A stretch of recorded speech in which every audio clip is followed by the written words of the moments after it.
आज मैं आपके लिए गर्मा गर्म ढाबा स्टाइल में मसाला बैगन करी की सब्जी लेकर आई हूँ। ये सब्जी बहुत ही ज़्यादा टेस्टी बनी है। तो चलिए दोस्तों, फटाफट इस रेसिपी को बना लेते हैं। और यदि आपको ये रेसिपी पसंद आती है तो इस वीडियो को लाइक और शेयर करिए। नमस्ते दोस्तों, मेरी भोजनशाला में आपका स्वागत है। तो चलिए फटाफट रेसिपी को बना लेते हैं। मसाला बैगन करी बनाने के लिए मैंने यहाँ पर 250 ग्राम छोटा वाला बैगन लिया है। तो सबसे पहले हम बैगन को काट करके तैयार कर लेते हैं। तो बैगन का जो डंठल होता है वो काफ़ी बड़ा होता है, तो मैंने उसे काट करके थोड़ा छोटा कर दिया है। बैगन के डंठल के नीचे थोड़े से कांटे लगे रहते हैं, उन कांटों को भी चाकू से काट करके अलग कर दिया है। और अब हमें बैगन में मसाला भरने के लिए इस तरीके से इसे हमें कट करना है कि इसका नीचे का हिस्सा जुड़ा रहे। और ऊपर से हम इसे इस तरीके से 4 हिस्सों में काट करके तैयार कर लेते हैं। इससे क्या होगा कि हम बैगन को एक बार देख भी पाएंगे कि बैगन खराब तो नहीं है। और बैगन को काटने के बाद तुरंत ही इसे हमें पानी में डालना है, क्योंकि बैगन को काटने के बाद ये बहुत ही जल्दी से काला पड़ जाता है। तो यहाँ पर मैंने सारे बैगन को काट करके और चेक भी कर लिया है। बैगन हमारे बहुत ही अच्छे निकले हैं। तो चलिए अब हम बैगन में भरने के लिए एक शानदार मसाला तैयार कर लेते हैं। यहाँ पर हमने गैस चालू करके एक कढ़ाई रख दी और इसमें हमने 3 चम्मच धनिया के बीज डाले हैं। साथ ही में आधा चम्मच सौंफ डाली है। और अब हम इसमें आधा चम्मच जीरा डाल देते हैं। इसी के साथ इसमें हम 1 चम्मच सफ़ेद तिल डाल देते हैं। और अब हम इसमें 1 चम्मच खसखस डाल देते हैं। इसी के साथ इसमें हम डालेंगे 4 से 5 काली मिर्ची, 3 लौंग लिए हैं, इसे भी डाल देते हैं। इसमें हम ज़्यादा खड़े गरम मसाले का इस्तेमाल नहीं करेंगे, केवल हमने इसमें 2 ही चीज़ डाली है। और साथ ही में इसमें मैंने डाला है 2 चम्मच कद्दूकस किया हुआ सूखा नारियल। और इसी के साथ इसमें हम डाल देते हैं 5 से 6 सूखी खड़ी लाल मिर्ची। और अब हम गैस के आंच को बिल्कुल धीमा रखेंगे और इसे लगातार चलाते हुए 1 मिनट के लिए भून लेते हैं।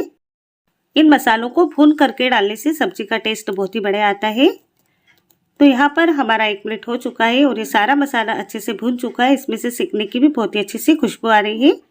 तो अब हम इन मसालों को एक प्लेट में निकाल लेते हैं और ठंडा होने देते हैं। और अब हम इसी कढ़ाई में डाल देते हैं 2 चम्मच बेसन। बेसन को भी हमें धीमी आंच पर लगातार चलाते हुए भूनना है। और बेसन को भी भूनने में ज़्यादा समय नहीं लगता है। और ये लीजिए, हमारा यहाँ पर बेसन भी भून करके तैयार हो चुका है। गैस को हम बंद कर देते हैं। और इतनी देर में हमारा ये मसाला भी ठंडा हो चुका है। तो अब हम इसे मिक्सी के जार में डाल देते हैं। और अब मैं इन सारे मसालों के साथ डाल रही हूँ 2 चम्मच भुनी मूंगफली का पाउडर। मेरे पास ये पाउडर बना हुआ रखा था, इसलिए मैं इसे इस समय पर डाल रही हूँ। और यदि आपके पास कच्ची मूंगफली रखी है तो आप उसे भून करके डालिएगा। और अब हम इसे अच्छे से पीस लेते हैं। तो यहाँ पर मैंने इन सभी चीज़ों को अच्छे से पीस लिया है। अब हमने यहाँ पर जो बेसन को सेक करके रखा है इसको भी हम इसमें डाल देते हैं। इसी के साथ इसमें हम 1/4 चम्मच हल्दी पाउडर डाल देते हैं और आधा चम्मच इसमें हम नमक डाल देते हैं। और अब हम इसे फिर से अच्छे से पीस लेते हैं। तो ये लीजिए, मैंने यहाँ पर सभी को एक बार अच्छी तरीके से पीस लिया है। अब हम इस सारे मसालों को एक प्लेट में निकाल लेते हैं।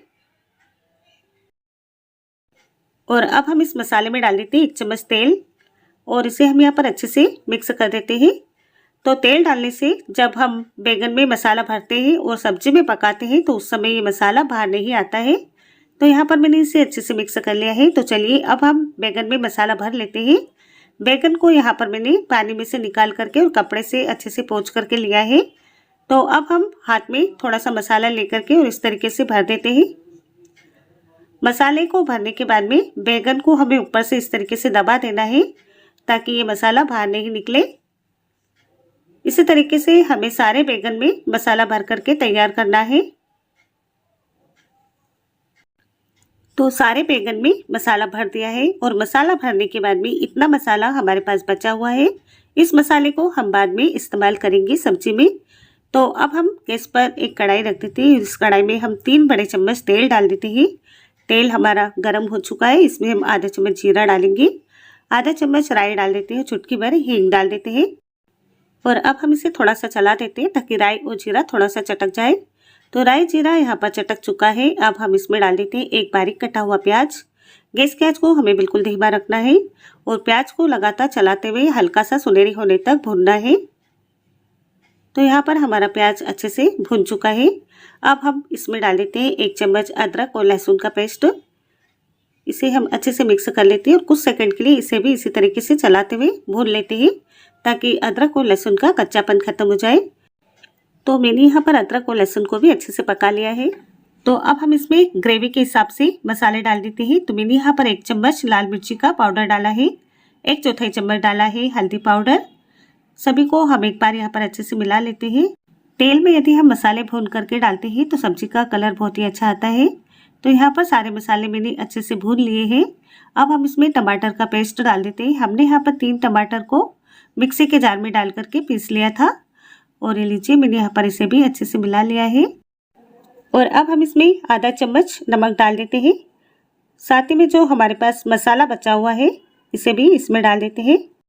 फ्रेंड्स, जब आप सब्जी में नमक डालें तो नमक की मात्रा थोड़ा ध्यान रख करके डालें, क्योंकि जब हमने ये मसाला बनाया था उस मसाले में भी हमने नमक डाला था। अब हम इसे भी यहाँ पर अच्छे से मिक्स कर लेते हैं और इसे मिक्स करने के बाद में अब हम इसमें डाल देते हैं 1 कप पानी। और अब हम इस मसाले को बढ़िया से मिक्स कर लेते हैं ताकि सारी चीज़ें आपस में अच्छे से मिक्स हो जाए। तो यहाँ पर मैंने इसे मिक्स कर लिया है। अब हम इसे 2 मिनट के लिए ढक करके पका लेते हैं ताकि ग्रेवी से तेल अलग हो जाए। और ये लीजिए मैंने इसे यहाँ पर 2 मिनट के लिए पका लिया है। ग्रेवी से तेल अलग हो चुका है। अब हमने यहाँ पर जो बैगन को मसाला भर के रखा है इसे हम इसके अंदर रख देते हैं। और अब हम बैगन को इस तरीके से हल्के हल्के हाथों से उलट पुलट कर देते हैं ताकि बैगन चारों ओर से अच्छे से पक सके। और अब हम बैगन को ढक देते हैं। 15 मिनट के लिए हम इसे धीमी आंच में ही पकने देते हैं। तो अब हमारे यहाँ पर 15 मिनट हो चुके हैं और ये सब्जी बन करके तैयार हो चुकी है। इस सब्जी को मैंने बीच में 2 बार चला दिया था ताकि ये सब्जी अच्छे से पक सके। तो अब हम सब्जी को चेक कर लेते हैं। ये देखिए बैगन हमारा यहाँ पर पूरी तरीके से सॉफ्ट हो चुका है। फ्रेंड्स, एक बार आप इस सब्जी को इस तरीके से बना करके देखना। ये सब्जी खाने में सभी को बहुत ही ज़्यादा पसंद आने वाली है। तो चलिए अब हम गैस को बंद कर देते हैं और इस सब्जी को हम गर्मा गर्म इस प्याले में निकाल लेते हैं। आप इस सब्जी को ज्वार की रोटी, मक्का की रोटी या फिर गेहूं की रोटी के साथ सर्व करें। ये सब्जी खाने में बहुत ही ज़्यादा टेस्टी बनी है। तो यदि वीडियो पसंद आई हो तो वीडियो को लाइक शेयर करें।